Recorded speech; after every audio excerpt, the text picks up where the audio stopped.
Olá, alunos do quinto ano, aqui é a professora Aline e hoje nós estaremos terminando o nosso conteúdo de história. Por favor, abram a apostila de vocês na página 9.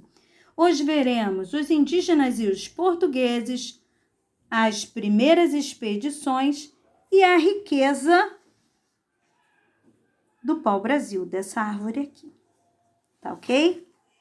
Abrindo lá na apostila de vocês, na página 9, vamos começar pelos indígenas e os portugueses.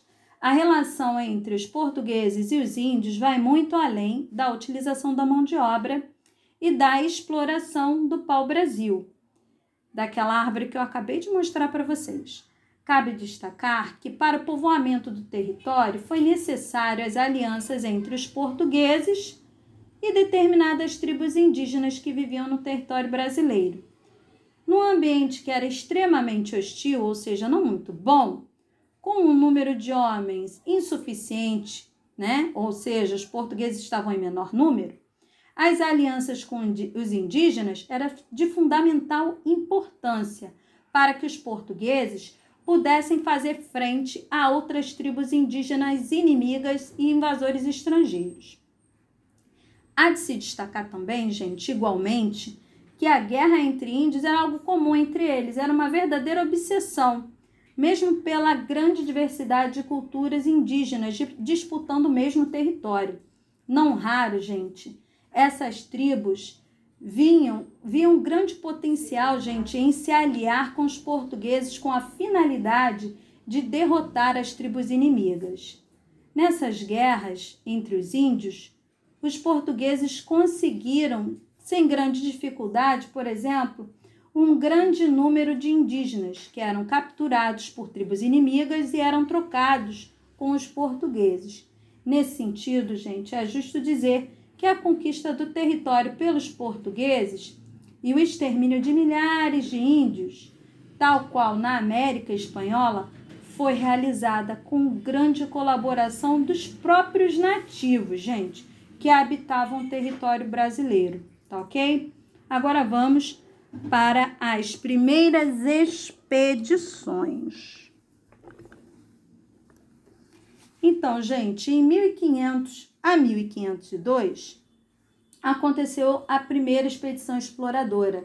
Ela era composta por 3 navios. Essa expedição partiu lá de Lisboa, em Portugal, em maio de 1501. Seu comandante, o que se sabe, foi o navegador Gaspar de Lemos, que participava da tripulação do experiente navegador florentino Américo Vespúcio, que verificou a existência de grande quantidade de pau-brasil em longas faixas do litoral, o que provocou contentamento em diversos comerciantes. Essa expedição, ao percorrer o litoral brasileiro, deu nome aos principais acidentes geográficos, que foi encontrado conforme o santo de cada dia e as festas religiosas comemoradas na época. Assim surgiram nomes como Ilha de São Vicente, Cabo de São Roque, Rio de São Francisco e Ilha de São Sebastião, entre outros, Vamos falar um pouquinho sobre a riqueza do pau-brasil. Aqui, ó, pessoal. Sem encontrar pedras preciosas, os portugueses precisavam de outra fonte de recursos para financiar as viagens até a nova terra. A solução inicial foi explorar a riqueza do pau-brasil, árvore que era chamada pelos tupis de ibirapitanga, que significava madeira vermelha. Dessa madeira, nós já sabemos, que extraía-se uma tinta vermelha usada para tingir os tecidos, que era artigo de luxo na Europa, porque as pessoas que tinham mais condições financeiras, compravam era como se fosse um corante, dessa madeira, para tingir as suas roupas. Isso mostrava o status social, que a pessoa tinha condições, melhores condições de vida na época, porque os tecidos não tinham as cores como hoje nós temos, tantos corantes, Na época não existia. Então, essa era uma saída, para se destacar na época, tingir os tecidos de vermelho com a tinta do pau-brasil.